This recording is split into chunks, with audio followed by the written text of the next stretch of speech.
Hello dear students, a very good morning to all of you. So today in this video we are going to discuss about the other important part of the cell. So here today we are going to discuss the next important part of the cell is nucleus. Okay.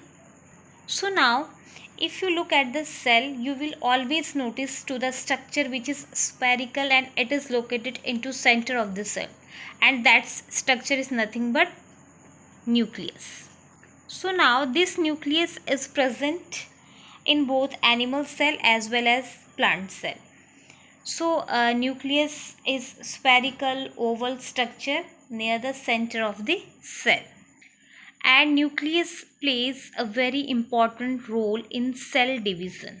So that means without nucleus the cell cannot exist. Therefore all plants as well as animal cells, they all have nucleus. So the nucleus first described by the scientist called Robert Brown. So Robert Brown was discovered the nucleus in 1831. Okay. So inside the nucleus there are so many components present. So let's talk some more detail about nucleus.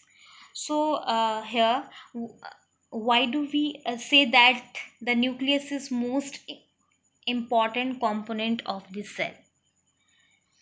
So that's because it is the control center of the cell. Okay. So what do you mean by control center? Because it have participate the sum of the vital activities in the cell, like it helps in movement, it helps in reproduction, which is very important. So now we have learned the cell theory, right? So the cells, you know that the cells are arise in pre-existing cells. Now how will cells are arise from pre-existing cell? Obviously when the pre-existing cell divide. So cell division is nothing but the way of reproduction. Alright. When the new cells are produced, and in this cell division the major role is played by the nucleus. So nucleus plays the center role in formation of new cells. So when the new cells form from pre-existing cells by the cell division, this process is known as reproduction, and it is also play a very important role in movement. So nucleus control all the vital activities, so therefore it is known as control center of the cell. So it is important to know nucleus consists of the following four parts here: nuclear membrane, nucleoplasm, nucleolus, and chromosomes. So here you can see the structure of nucleus, and here you see nuclear membrane. Okay, so nucleus is separated from the cytoplasm by a membrane, and this membrane is known as nuclear membrane. Okay, and this membrane is also porous and allow the movement of certain selected material between the cytoplasm and the nucleus. Now the next one part is nucleoplasm. So here you can see the nucleoplasm.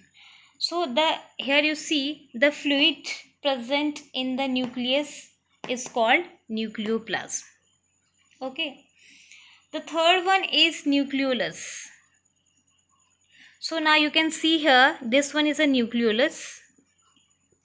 So it is a small spherical body present inside the nucleus, and it is rich in RNA.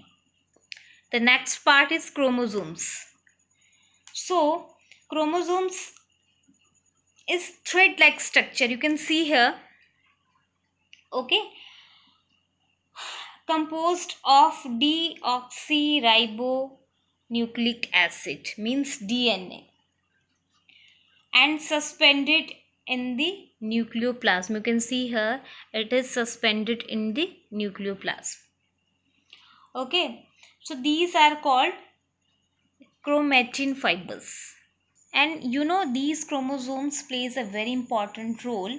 These chromosomes carry genes, and genes are responsible for passing genetic characteristics from the parent to the offspring.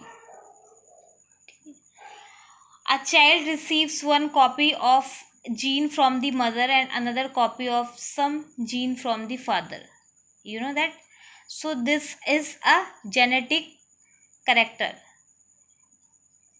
and chromosomes are responsible for passing these genetic characters from the parent to their offspring. So the four parts of nucleus is nuclear membrane. This one is a nuclear membrane. Nucleoplasm, you can see here, this one is a nucleoplasm. Nucleolus, okay, nucleolus is this. Nucleoplasm is this fluid present inside the nucleus is known as nucleoplasm. And when we talk about nucleolus, this one is a nucleolus, and chromosomes, this chromatin type fibers is known as chromosomes. So here you can see nucleus plays a very important role in the cell.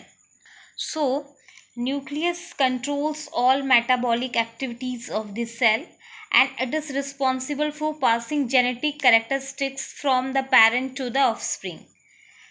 Like if a person has brown eyes, and his son, daughter maybe also have brown eyes, and if a woman has curly hair, so her son and daughter may also have curly hair. So, however, different combinations of genes from parents may result in different characteristics.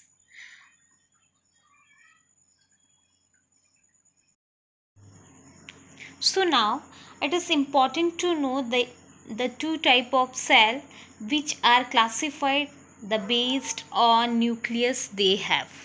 So these two types of cell are eukaryotic cell and prokaryotic cell. Now what do you mean by eukaryotic cell and prokaryotic cell?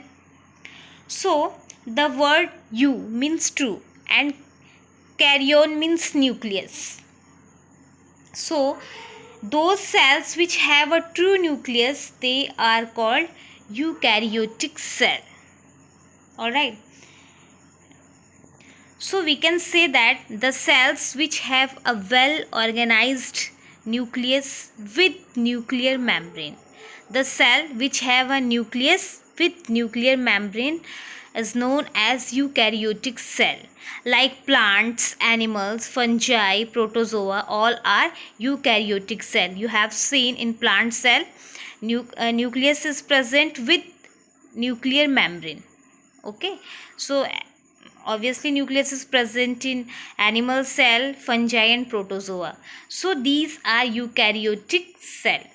Now when we talk about prokaryotic cells, so the cells which do not have well organized nucleus due to the absence of nuclear membrane. Alright, so here the prokaryotic cells do not have a well organized nucleus. So and due to the absence of this nuclear membrane, they do not have a well organized nucleus. For example, bacteria, blue green alga. So these are prokaryotic cell. So prokaryotic means, pro means primitive and karyons mean nucleus.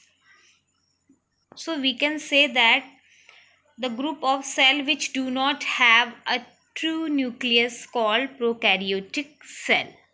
So in eukaryotic cell which have a well organized nucleus with nuclear membrane, and prokaryotic cell, I mean in prokaryotic cell, the cells which do not have well organized nucleus, due to the absence of nuclear membrane, and like bacteria, blue green alga are the example of prokaryotic cell.